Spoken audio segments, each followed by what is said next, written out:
Welcome to the Warships Podcast with your host, Kellorn, Venacera, and Arun.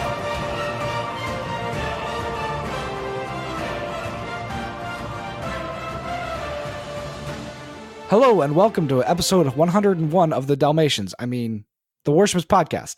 I'm your host, Kellorn, and with me are Arun and Venacera as we dive into the spooky new information from World of Warships this week.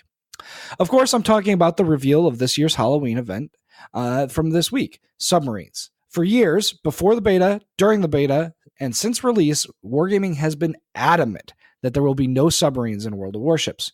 So what changed their minds? In principle, nothing. A Halloween special event doesn't mean anything in and of itself for the future of World of Warships as a game. That said, since the devblog confirmed that this is a scenario type of player versus environment, PvE, what type parts of the submarine gameplay stood out for you two from the video preview? Frankly, if I'm completely honest, the submarine gameplay looked really boring considering how slow the ship was. It was less than 20 knots, and all it had was a bunch of torpedoes, although the interesting part was that they had that other torpedo that supposedly is like a stun. It like delays some effects or something along those lines. I don't know if I understood it quite correctly. But the surfacing stuff was actually really cool though. But I don't know if they actually end up being that slow underwater, below 20 knots, whether it's going to be fun to play compared to, the surface ships.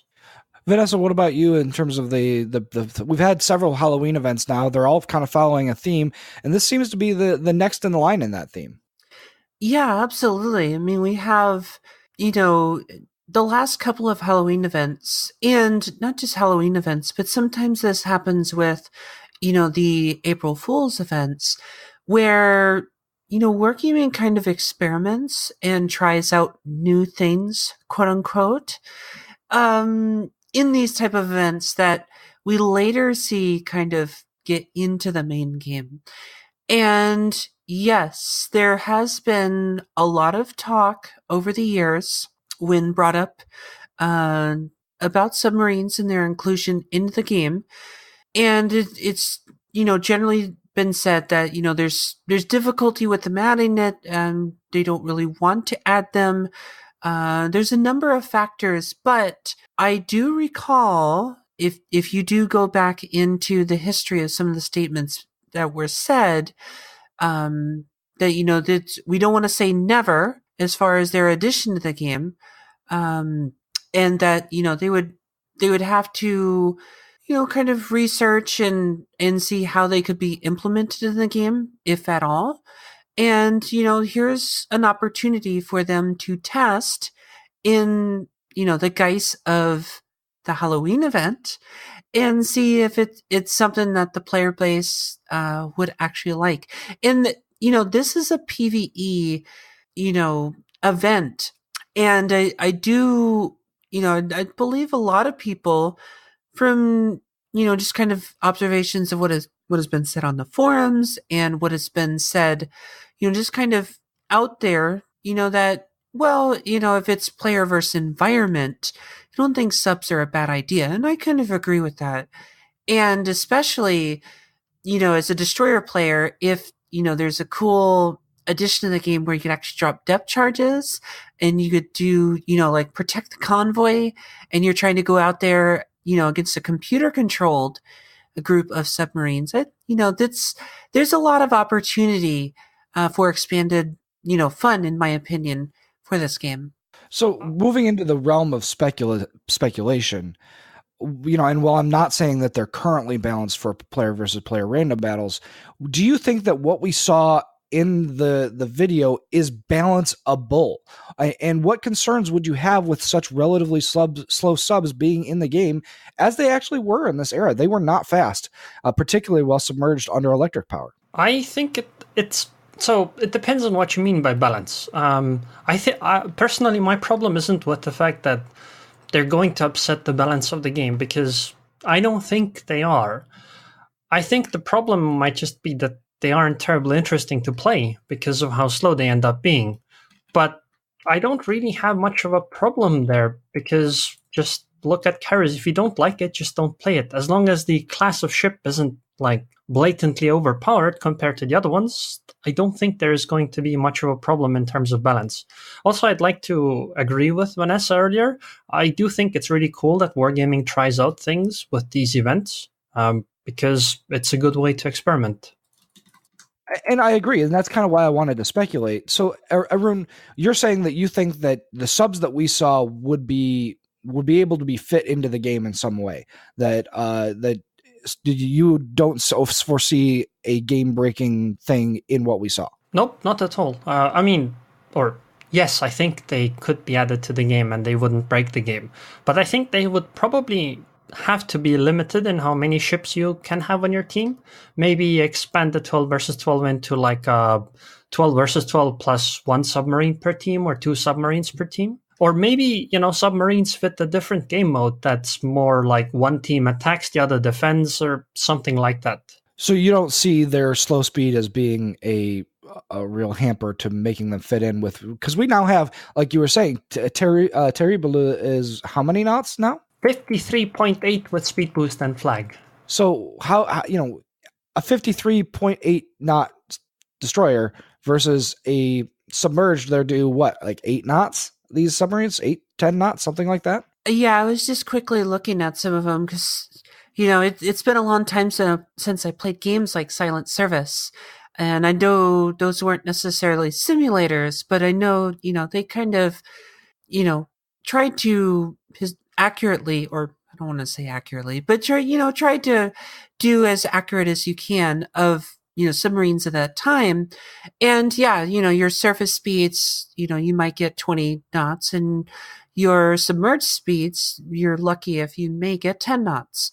And one thing I was kind of thinking about, if you were to try and implement this in a PvP type of setting, you would probably have to adjust the maps to allow special spawning, and you'd have to allow the subs to more or less spawn kind of way ahead of, your team. And so, like, not quite to the center of the map, but almost to the center of the map. Like if you were, like, imagine if you had Dominic, you had the multiple spawns, and, your submarines were maybe like a square grid outside of the cap zones, not spawns, but the 3 or 4 cap zones. And, you were a square or 2 right outside the cap zone. That way you could just kind of slowly inch in. And, the detection ranges on those things are going to be wonky anyway, because they're such a small and really hard to see, even with surfaced. So my next question is, now we obviously would need some kind of counterplay to submarines. So what kind of anti-submarine warfare do you see in the game? And do you see this role being filled theoretically by destroyers as it was in World War I and World War II? Yes. I think, and, I've been pondering this quite a bit. How would you do a counterplay to submarines? And I think that they would fall to destroyers and light cruisers. And these particular ships, I think you'd have to do it, and there on the dev blog, there was, some changes to sonar that I don't know if we'll talk about in the show or not later on, but there's been... Go ahead and detail them now if you like, because they do apply here.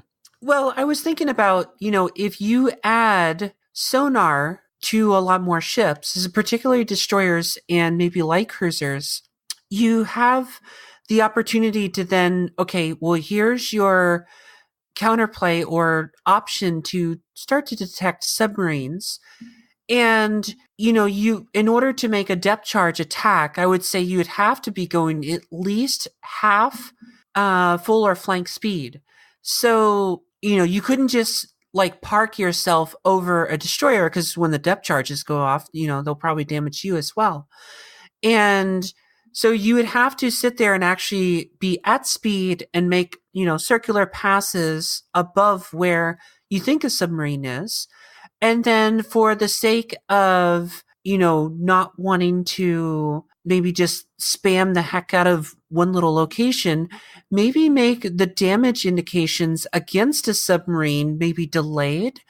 or, you just don't know. I think you would need some type of like suspenseful, because, when you played games like Silent Service or, when you were getting depth charge, you're like, oh God, am I going to survive this depth charge attack or not? Are the destroyers close enough? You'd hear the sonar pings. There was a lot of like amazing things that games like those did. And in order to maybe recreate that suspenseness of it all, perhaps, you need to have a little maybe ambiguity there, or, is my depth charge attack close for the submarine? Do you see the depth charges? Or, there's a lot of play and counterplay there. I don't know how it's all going to be done, just speculating, but I can see it and I could see the potential for it. So yeah, if there is going to be some implementation into PvP, I hope Wargaming will really allow us to test this and really allow the fan base and everyone to kind of, take this on and see if it's something that we really want into the game. I have a lot of concerns there because, Arun, if you are conducting these depth charge attacks, what is the rest of the team that you're playing against going to do to you? If you're trying to find these submarines and there are cruisers on the other team, aren't they just going to wreck you? And does that disrupt the balance of the classes in the game? Well, I think they would, but I think the way you could make it better is if you were to, for example, a submarine that's underwater can't detect any enemy ships. Like the only thing they'll see is what allies see on the minimap. If even that, maybe they don't even see that. And you could also make it so that if a submarine spots enemies, but is like within certain distance of those enemies, they'll be spotted if they relay the positions to like the other teammates or something along those lines. But basically that the submarine can't be invisible to spot you, so that if you go and try to do the depth charge attack, the other ships would actually have to be spotting you instead of the submarine. Yeah, I think if a submarine is submerged, there would have to be, you can't see the sub and the sub can't see you. And maybe perhaps on the surface of the water, you would see some, oblong circle or maybe an oval. And, this is the last known general area of where you detected a submarine. And then you could switch over to the depth charges and start making a depth charge attack. And, as you're deploying those depth charges, they go off and then maybe there's a delay there and you don't know if you hit the submarine or not. Unless like you killed the submarine, then I guess obviously you would see that indication pop up. But I could see it there. And of course, there's an oxygen limit for how long you can be submerged. So I'm wondering, we still got to see what Wargaming is going to do there for allowing people to stay submerged. And also, what does that mean for map design? Because are they going to have to redo every single map in the game to allow for an underwater environment? Or are they going to come up with some special way to kind of show an underwater environment to submarines while not changing the rest of if that makes any sense? I don't know. Well, it's a lot more rendering, right? Yes. Particularly, the rendering of the underwater environment that they showed in their video looked amazing. Particularly, with the sea creatures and stuff and that big sea monster, it looked awesome. But is that something that can be run on while other things are going on? Is that what you're asking? No, not necessarily that. But if you're going to do that, you have to create an underwater environment for every map. And then is that underwater transition seamless and in real time? Or is it kind of something where you go from the surface and then quote unquote transported to a different map in real time seamlessly without having to edit? That's more of a design question than necessarily a gameplay question, but something that I'm just thinking about. Well, we did see we saw that in the video, right? And to me, it seemed, it's seamless. it really isn't that big of a deal because all you have to do is make it go slightly deeper because, as you saw, we can't go into arbitrary depths with the submarine. We can only go submerged, and that still actually sits quite close to the surface, right? So it's not like we have to, it's not like we can scrape the bottom of the ocean.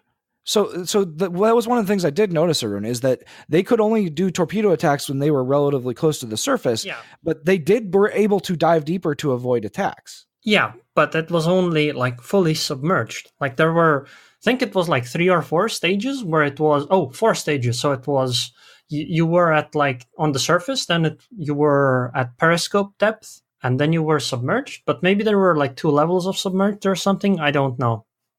Maybe it was only 3. Yeah, that was hard to tell. I had a hard time discerning that. But yeah, that was more or less what I saw as well. So I think it's possible to have all of that in the game. I don't really see much of a problem, although the engine is getting kind of old. But honestly, it really isn't that much additional stuff compared to like having an air base somewhere on the map or all of the trees, actually. What I'm wondering rather is, what are they going to do around the islands? Like, are they going to have some areas around islands where a submarine can't submerge because, the water isn't deep enough? I would think they would have to. So, I mean, I would think that would have to be part of it. So I guess on a more kind of broad basis, do you think that this change, that the potential change of adding submarines would be a positive change for World of Warships? Would it bring more players in, make games more interesting, or a negative? Would it have players start to leave and make games more structured and predictable? For PvE, yes. I think on a player versus environment, in scenarios and not necessarily historical battles, but the opportunity for special things, especially with the carrier changes, there's probably a little bit of something for everyone in this game. And I hope if it's done right, that everyone is going to love this. But if it is implemented in PvP, then yes, there may be people who absolutely hate this. And especially if it's done in a way that just does not seem balanced or fair. And that goes for both sides too. I mean, it could be absolutely horrible to try and play submarines, and, the player base could hate it and it could become the new carriers. So, there's definitely potential to go both ways with this. I hope that we really get to test it in the PvE setting first before ever attempting it on the PvP side of things. I think that basically what Vanessa said, it depends on the implementation details for PvP. PvE, I don't think it matters. I don't think adding additional PvE content is ever going to be a negative for a game. Okay, there might be some minor exceptions, but mostly I don't think so. PvP-wise, I think it would be okay if submarines themselves are terrible to play, as long as it doesn't upset other ship classes as much. And I don't think submarines are really going to become like carriers because they're going to mostly be stuck. You see a submarine on one side of the map. If you go to the other side of the map, it will never get to you. So I think that you guys brought up some good points. I personally, I don't know. I think that it has the potential to disrupt things that we maybe don't want to disrupt.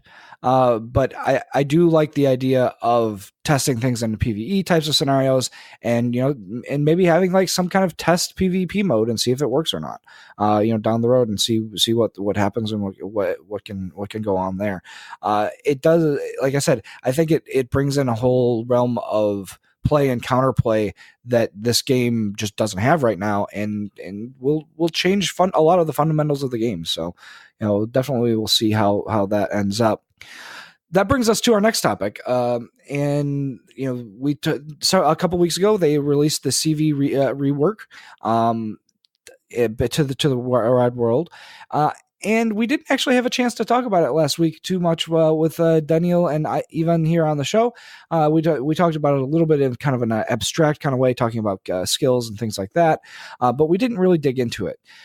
So Arun and I were actually lucky enough to get to play a test version of this CV rework back in April when we visited St. Petersburg for the CC Summit. And now I'm actually excited because I finally get to share my thoughts on it that I've been sitting on for the last 5 months. So without a doubt, this is the single biggest change to World of Warships since I first played it during the closed beta weekends.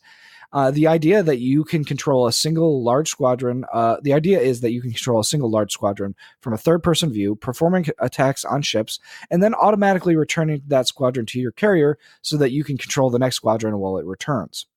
Torpedo bombers will continue to drop torpedoes, but only 3 per drop. And dive bombers will continue to drop bombs, but have several drops per squadron that was able to tell how many drops they were going to get, maybe 3, 4-ish.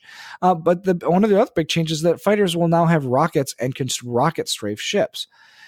So with that being said, Arun, can we start with you and get your basic impression, both from our preview in April and the evolution to the concept video that we saw last week? Honestly, to me, they're basically the same thing. The evolution of the concept and what we saw there. Like, sure, there are like minor differences here and there, but mostly this is kind of what I expected it to become. And I am fairly certain that this is going to nerf carrier, effect on the entire game. Because if you can only control one plane at a time, it means you're not going to be spotting like half the map. So destroyers are going to be incredibly happy about this. As far as the control goes, I think one really cool thing about this is the fact that carrier gameplay will look more interesting or more exciting actually, because you see the 3D view, not top down and all that, and you see all of the effects going off. And right now in carrier view, if you zoom fully out, you are actually like on the lowest level of detail on ships. So many effects and things you don't actually see. But with this change, you see all of that anti-air, and oh my god, the anti-air in that video, that actually looked amazing. Because it really did. Like, I remember the little circles that we saw in our version. Yeah.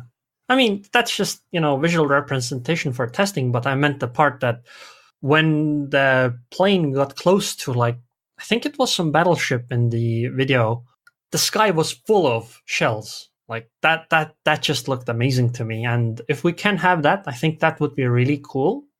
On the other hand, I think carriers aren't going to be nearly as interesting to play anymore because, you're going to remove complexity, because right now the reason carriers are so strong, but they don't have as many players, is because they're difficult to play and skill plays a huge role. I think that's going to take a few steps back.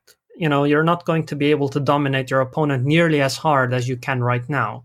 And I'm sure some people will hate it. I think it's going to be good for the game, though. Vanessa, what about you? You didn't get a chance to go to the CC Summit, but we have talked about it since then. And you got to see what was your impression of seeing it for the first time in this video? And is it what you kind of expected them to do, or was it something that it was kind of outside the realm of what your expectations were? Well, it was definitely interesting to see a whole new take on the, to quote Kami Samurai, dead class, CV dead class. No, we've been sitting on this information for how many months now, and, people asking and said, like, what's going on with carriers? And it's like, well, just wait, because you're going to see something really interesting and really different. And I know a lot of people, some hardcore carrier players, the few that are in the game, there's probably some that are not liking the changes. And hopefully there's a lot of people who are liking the changes. One thing for sure is it is different. And you have to keep in mind, for those who maybe like the RTS style of gameplay with carriers, that's very hard to translate onto gaming consoles. And I know there's some developers out there who have made, pretty decent RTS games on a console, or to be able to work on a console, but Wargaming is moving World of Warships to the console. And in order to make this a good experience, you need to kind of unify your gameplay experience, if you will, between all the classes, and keep that in mind for, an impending console release. So these changes are twofold. It's one, trying to make the class better and balance it in regard to, the other classes in the game, and also make the gameplay more uniform and be able to translate, your skills in, maybe steering and piloting a ship to steering and piloting a plane. So I can see the correlations there and what they're trying to do as a development point and what the goals that they're trying to achieve. And a part of me is going to miss the RTS because I grew up with RTSs and I love that genre of gaming, but this is definitely probably a change for the better, and there needs to be a change because there's barely anyone playing carriers, and when carriers are in a match, it definitely is a large factor of assault driven there, especially if there's an imbalance of skill between the different carrier drivers. So one way or another, push comes to shove, changes needed to happen.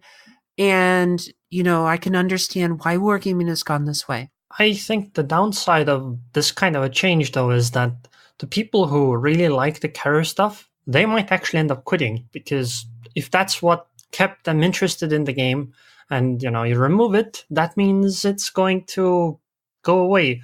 And I just hope it doesn't get this really bad PR effect or, in the community where people just think that the changes are terrible when they get to actually try them. And I just hope it doesn't get really badly received just because some people dislike it. Although, on the other hand, I have to agree that I am going to miss the RTS style, because I think it's really cool that we have a different style of gameplay for one class. I think it could have been balanced if they had tried. They just would have had to do it really early on in the game. So I guess I'm kind of torn on this. Yeah, definitely. I'm definitely very cognizant of the fact that there's going to be some players out there, in particular, maybe some CCs out there, fellow CCs that we know, that, this can be a real deal breaker for them. I've talked to a couple and kind of, gotten internal thoughts and perspectives from them, but, it is going to be interesting to see, the longevity wise, if some of the well-known carrier players that we know, if they actually stay. Now, they may be aviation fans. Maybe they play World of, Planes and, love that style too. And, maybe just kind of adapt to it and, are still, the amazing players that we know that they are. But it is going to be, interesting to see. I hope we don't lose people over this. I wouldn't be shocked if it happens, but I really genuinely hope that, we keep those players, but gain more, fans over this. And, who knows, maybe we'll pull some of those Ace Combat like fans in, and people who like World of Planes. Maybe they'll play World of Warships and go from there. I actually think the player base is going to increase, because that will be the best time to start to play this game other than, right at the start, because a new class, an entirely new way of playing the game will be implemented into the game, which means that nobody will be good at it. So that would be a great time to start. I guess it just depends if they know whether or not they can start at that point, if that makes sense. And that's going to be a functioning of marketing, I think. Yeah, that's up to Wargaming. Please don't do what release of this game looked like, where open beta ended and people didn't even realize that the game ended up being released. So I do want to point out that I have several concerns that I've been harboring for several months now. We have yet to see any kind of fighter engagements of other planes, which is a concern to me in that I would be sad to see fighter on fighter or fighter on bomber engagements disappear from the game completely. In addition, I have concerns about being able to flood a target with torpedoes, because you only drop 3 at a time, wait for them to repair it by flying away from a little bit, and then immediately flooding them again and having them take the full course of a flooding while only using one squadron.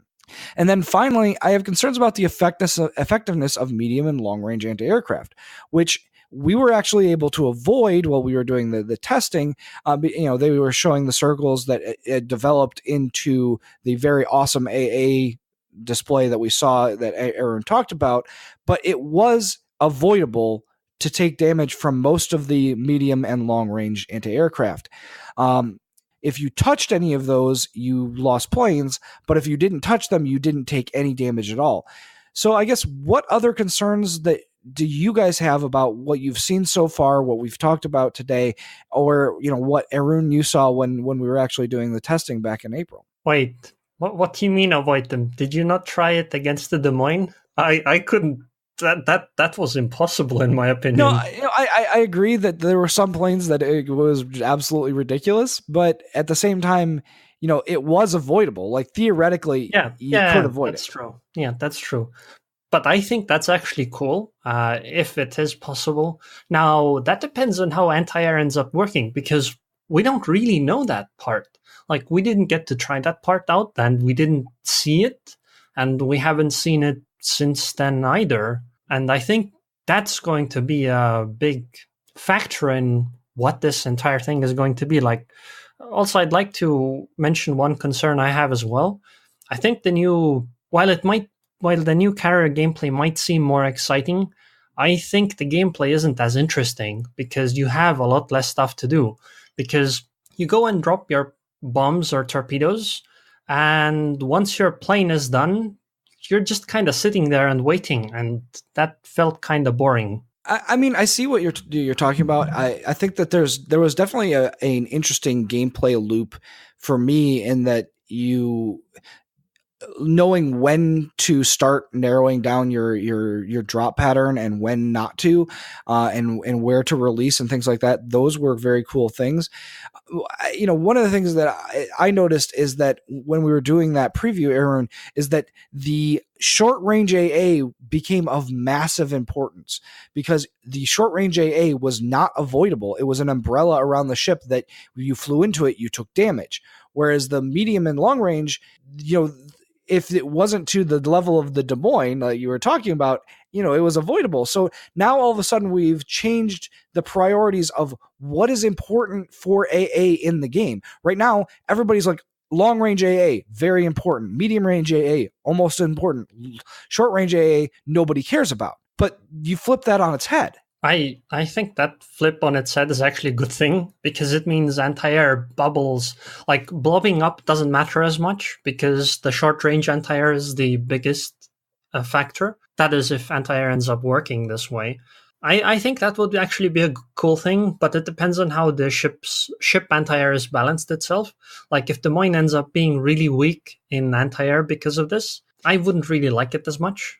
Well, to kind of answer that question, Arun, when you were testing it, and I'm trying to remember in the video, did you actually have speed that you could go faster or go slower when you were controlling those planes? Yes. Okay, so to answer that question about, possibly better or worse gameplay or more fun, I know for me, the fun is definitely going to be trying to fly in and set that attack run with all the AA going off. And then, because you can do several attack runs, being able to exit out, and then go right back in for your attack run, there's going to be a lot of, figuring out, plotting, to me, it's going to be like playing Ace Combat, if you will, or World of Planes, and doing the, when I play bombers in World of Planes, there's how am I going to line up this attack? How am I going to, egress out of there? And so on and so on. So, I think it's going to be a little different, but I still think the fun part of it, at least for me, is definitely still going to be there. Well, that's not really what I meant. I mostly meant the fact that right now, if you take a map like North, and on the left side, on the northern side, you have that island, right? If you park a carrier behind that part, I think Midway or something, and you take torpedo bombers and you go drop into the A-cap, well, the old North A-cap, on the big island left side of it, going there and back takes like 3 minutes. What are you going to do during that time? Because you're basically just flying in a straight line. Like right now, since you have so many squadrons, you can go and spread the squadrons out, do an attack run on one side, when that is done, you switch over to the other side where you have other planes. That's not going to be possible. So what are you going to do? Are you just sitting there and waiting until your planes eventually get to wherever you want to go? Now, forgive me because I didn't really pay attention to this part of the video, but when you guys were testing this, were you actually moving your carriers?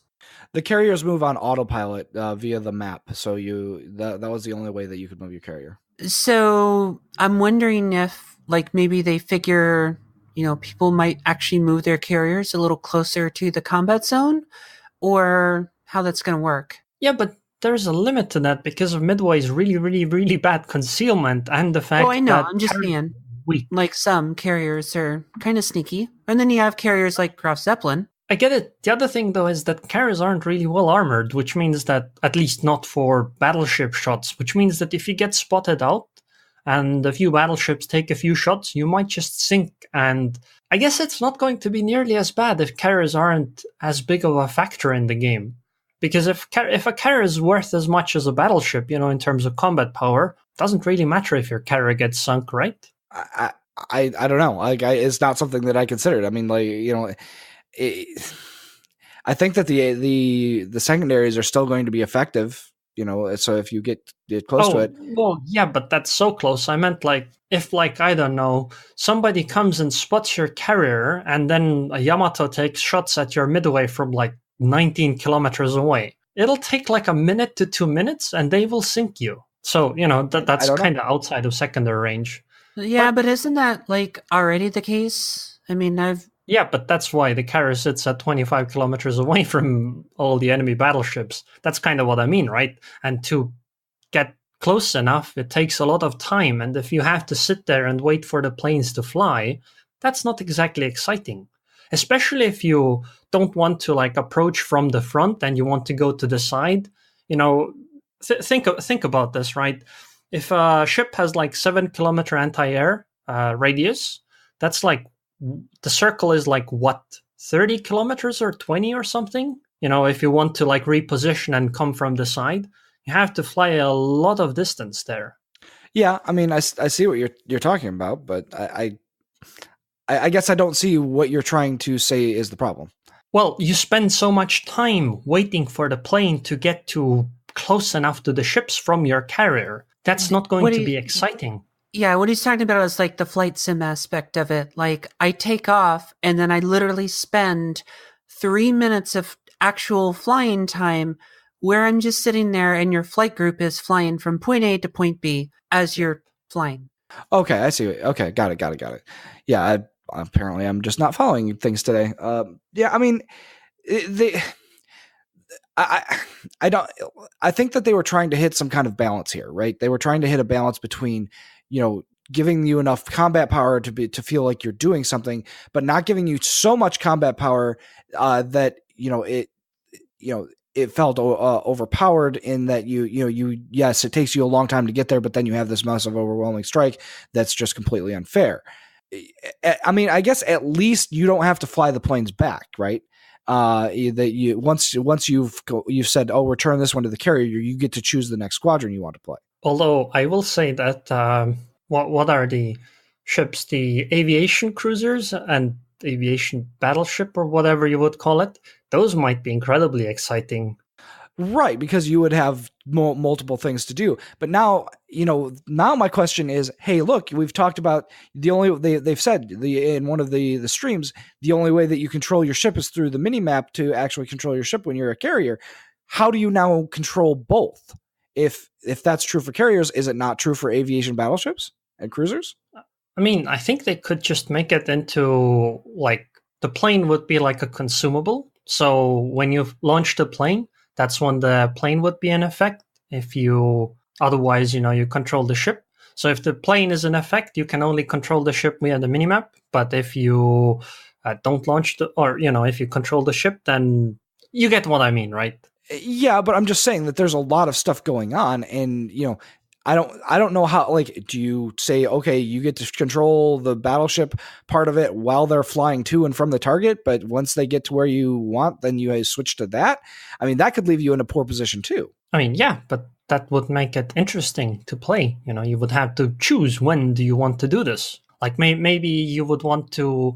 maybe if you're like behind an island, that's when you would like to launch the plane and try to drop on the other side. But if you are like in combat, you don't want to actually touch the planes.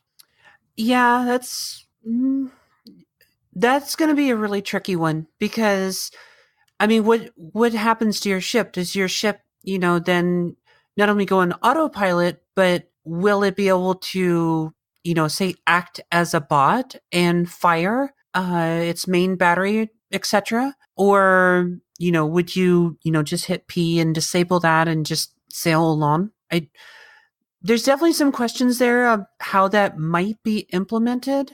Something I was thinking about when you brought this up is I remember testing one of the iterations of the Gross Zeppelin, and there was one variant that we tested that had insane range with the secondaries. If you completely maxed it out, and I went manual secondary build, and I tried doing that manual secondary build, swapping back and forth between, the third person view of the carrier, targeting back to the map to control the planes and vice versa, controlling the ship. And it definitely was a handful. And I could only imagine like trying to do, say, like Tone and trying to move those planes, go back to the cruiser, fire the guns, launch torpedoes, maneuver because it's a Japanese cruiser and you're going to get citadeled, and go back to the planes. To me, that's going to be really insane to try and pull that off within the current system that they have. Hopefully they can come up with something to address that. But within the game's current implementation, I think that's just going to be insane. I think if you try it out for, say, 500 hours, I think you'll get pretty good at it. I think that eventually, yeah, you could do something with it, but man, I think that the skill entry requirements for something like that are just off the scale of what they would be looking for this game. And isn't that something that Wargaming's trying to address anyway? The variance in skill gap between carrier players? I don't know if they want to add something that complicated. I know when we have requested for quote unquote more complication or complex or variance in gameplay, Wargaming's, a game developer's response is generally, we don't want to have it, super complicated. We want it, to be a general, or to appeal to a general audience or to as much people as possible.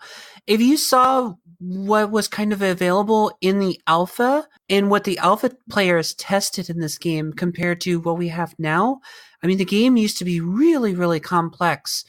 And, they brought it down to appeal and be playable to a wide audience. Speaking of something from alpha, I think, well, this isn't really alpha, but in alpha, they had some really long-range torpedoes and all kinds of ships. I think it would be really cool if we maybe got like a carrier variation or carrier line that would be about long-range torpedo attacks. That could be interesting. It could be interesting, but it would be difficult to implement, I think, because you'd be giving you would inevitably be giving somebody a lot of time to react, even if you made those really, really fast. But stealth torpedo bombers. Okay, no, we'll just jump a couple of decades there, Arun. So this week we also got we got devblog announcements for several upcoming premium ships. They are, in no particular order, Dreadnought, the Tier 3 Royal Navy battleship that kind of started this whole mess of battleships, and which I'm frankly surprised that we didn't see sooner than this, we didn't see maybe that we didn't see in time for the 079 Royal Navy thing here. USS Wichita, which was originally intended to be a New Orleans class heavy cruiser, but became a unique ship when her hull design was altered and additional armor was provided. For me, the question is, will she play any differently than New Orleans or Baltimore? And if not, then why do we need it in the game? I guess is kind of where I'm at. USS Charleston, which is just a premium St. Louis class protected cruiser, Tier 3.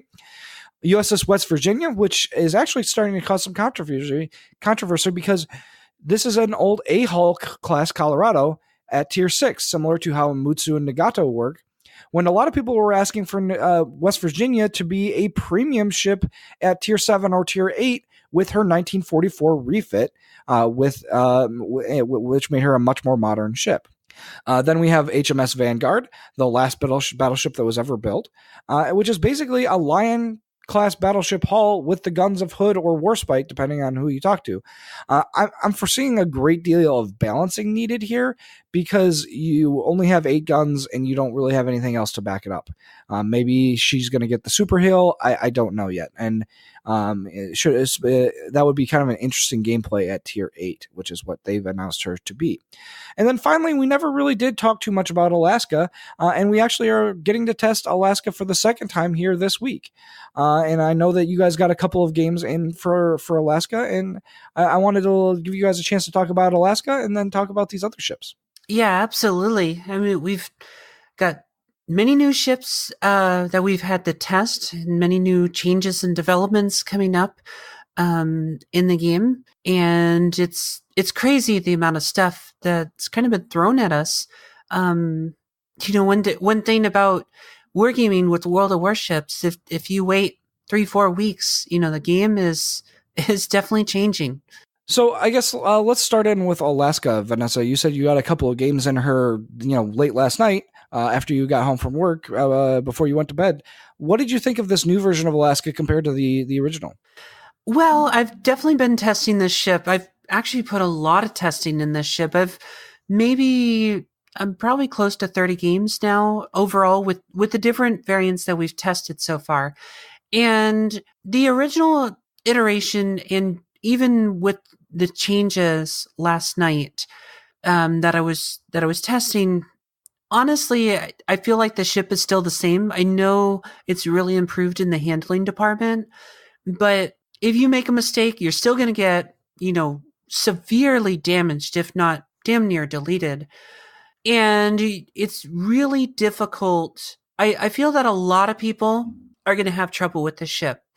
I feel that many are going to like it and love it, and many are going to hate it. And I really don't know, I don't know. The guns can be wishy-washy at times. Sometimes they perform really great. And I do like the, always changing ammo and just, what do I use on this target at this angle?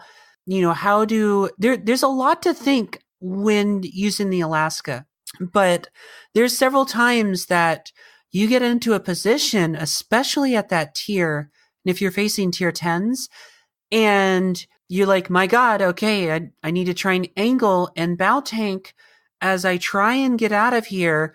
And, Missouris, Yamatos, everyone just kind of focuses and, just really nails you. And I had a match last night. Another thing, I don't know if you two have noticed this as well, but I seem to get put on fire a lot. And that damage control activation time only lasts for 5 seconds, and then I'm back on fire. And I know the fire damage is reduced, but I've been seeing a lot of double and triple fires on this ship, and it's really oh my God. So I don't know if you guys have been noticing that too, but I've had games where I've struggled to do any damage. I've had a couple games, not too many, but a couple games where I've actually put up some okay damage. And I've tried variants in the modules, and I tried using right now I'm testing the AA module to really kind of boost up the anti-aircraft. And to be honest, I really feel you need that accuracy module because the guns just feel so bad without that accuracy module. Arun, how about you, about your thoughts on Alaska? And you also said that you were testing Terrible, which you mentioned had a 53 knot speed earlier in the show. Sure. So I have to confess a little bit. I was a little bit naughty today. Before the show started, I started playing an Alaska game, and actually that went on during the recording here right now. So I actually have one Alaska game played total. I did a nice 189k damage, and that's pretty good actually. Tanked 93k damage. I got shot at by a Yamato, 17 shells, took less than 30,000 damage, and another one was 19 shells, but that one did 38k damage. So I was actually looking at the armor scheme of the ship, and I was surprised that I took so little damage, because a Yamato hitting 17 shells on you, that's like 4 salvos at least, usually even more, because, you miss quite many of them, of the shells that is. And I noticed that the Citadel of the Alaska sits underwater, not even on the waterline, but like even lower than that. And I guess that might explain why I just didn't take massive amounts of damage. So I could basically fight Yamatos at long range, more or less. I think closer might actually even be better. You'll take a lot of damage yourself, but you can output some damage to them as well. And I noticed that the HE actually did a lot of damage. It felt like shooting a Zao, kind of, in that when HE shells landed on a battleship, the battleship often took like 7,000 or 8,000 damage. And I thought that was pretty cool. The AP, I don't know, I didn't really see it. I only shot at a Worcester that I sank in one salvo. I guess battleship's gonna battleship. And it feels like, the ship just feels like a battleship. I actually do agree with the fire thing, and I used a battleship captain on it because of that. That has the skill that lowers the amount of fires you can have. Fire prevention? I think the ship is really fun. I just don't know if it fits tier 9. Kind of feels more like a tier 10 ship. So I guess one question before we jump back to Vanessa is, Arun, do you think that this, are you happy with the distinction between Alaska and Stalingrad? Or not Stalingrad, but the tier 9 Kronstadt? Kronstadt. Sure. I mean, they feel like different types of ships. I would say Alaska is closer to like an average battleship of this kind of tier than it is to the Kronstadt. Like Kronstadt kind of plays differently, but that's probably due to the radars rather, because, Kronstadt can... Wait, does Kronstadt have radar? Yes, it does. Well, then you can radar from far further away than with Alaska, right? And I think that kind of makes you play differently. Also, the shell velocity. Yeah, that would be the big difference, I would think. So, Vanessa, you had something to jump in with? Yeah, and Arun just totally reminded me that, I'm using my Steven Seagal's quote-unquote John Doe captain in this ship mainly for the expert reload and, the turret traverse, because those turrets can be kind of wonky in their speed. And so, I've been testing this with a full-on 19-point captain with those skills, and changing between the ammo types, is super, super quick. And there have been games where using AP, I've used AP a lot, and it performs pretty well, especially against destroyers and light cruisers.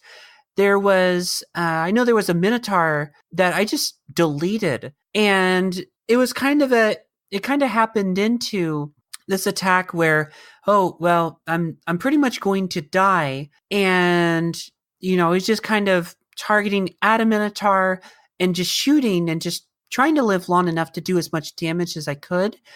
And I was actually really shocked at how I just happenstance to kill this Minotaur.